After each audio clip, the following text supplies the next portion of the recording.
नमस्कार, स्वागत है आपका विंध्य भारत में। मैं आपके साथ साक्षी गुप्ता। लोकसभा चुनाव की आहट आरंभ होने के साथ ही प्रदेश में कांग्रेस छोड़कर जाने वालों का सिलसिला थम ही नहीं रहा है।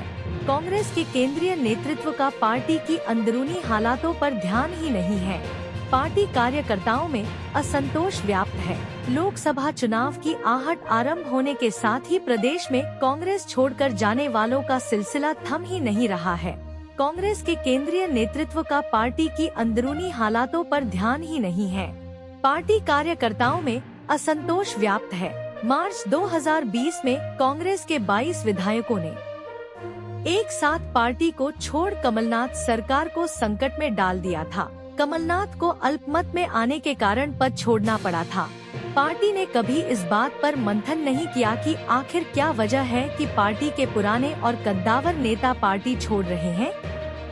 पिछले दिनों कांग्रेस के नेता पूर्व केंद्रीय मंत्री सुरेश पचौरी, पूर्व विधायक संजय शुक्ला, विशाल पटेल और पूर्व सांसद गजेंद्र सिंह राजूखेड़ी ने कांग्रेस का सालों पुराना साथ छोड़ भारतीय जनता पार्टी का दामन थाम लिया।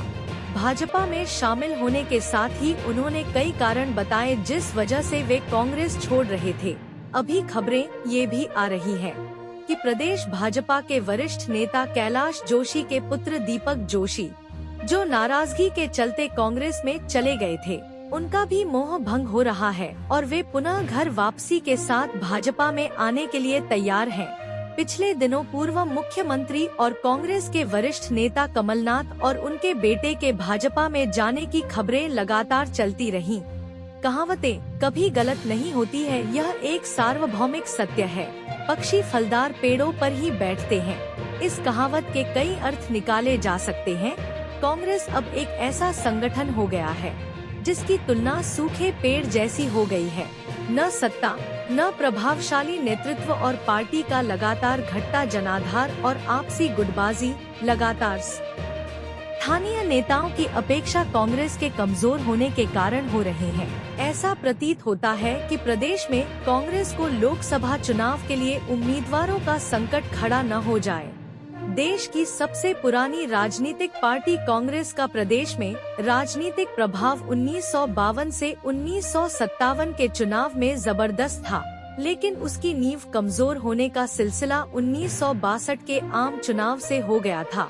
प्रदेश में कांग्रेस को बड़ी मुश्किल से बहुमत हासिल हुआ था। भगवंत राव मंडलोई प्रदेश के मुख्यमंत्री बने पर कामराज योजना के कारण उन्हें पद छोड़ना पड़ा था। 1963 में पंडित द्वारका प्रसाद मिश्रा मुख्यमंत्री बनाए गए। मिश्रा ने 33 विधायकों को कांग्रेस में शामिल कर लिया और अपनी स्थिति मजबूत बना ली थी। 1962 के चुनाव में जिनके नेतृत्व में चुनाव लड़ा वे ही जावरा से चुनाव में पराजित हो गए थे। डॉक्टर कैलाश नाथ काटजू जावरा से जनसंघ के लक्ष्मीनारायण पांडे से चुनाव में हार गए थे। स्थानीय कांग्रेस नेताओं द्वारा काटजू की उपेक्षा से उन्हें पराजय का सामना करना पड़ा था। इस पराजय से पंडित नेहरू काफी नाराज हुए थे। पंडित द्वारका प्रसाद मिश्र प्रदेश के राजनीति में काफी प्रभावशाली नेता हो गए थे। 1967 के आम चुनाव में उन्होंने उम्मीदवारी के लिए आवेदन न देने वाले प्रदेश के नेताओं को टिकट नहीं दिए। इनमें प्रमुख नेता डॉक्टर कैलाशनाथ काटजू, भगवंतराव मंडलोई, तख्तमल जैन और विजयाराजे सिंधिया प्रमुख थे। टिकट वितरण की इस गड़बड़ी ने कांग्रेस में दो फाड़ कर दिए थे। कांग्रेस से असंतुष्ट नेताओं ने जन कांग्रेस अलग दल बना लिया था। उस वक्त कांग्रेस से राज्यसभा सांसद खूबचंद बघेल, जो पूर्व में प्रजा समाजवादी दल के नेता थे, वे मिश्र के मुख्यमंत्री बनने के बाद कांग्रेस में शामिल हो गए थे। बाद में बघेल कांग्रेस से इस्तीफा देकर जन कांग्रेस में शामिल हो गए थे। M.L. जमनिक समाजवादी नेता थे और 1964 में वे कांग्रेस में शामिल हो गए थे। दमोह और मुरैना से कई कांग्रेस के कार्यकर्ता कांग्रेस छोड़ जन कांग्रेस में सम्मिलित हो गए।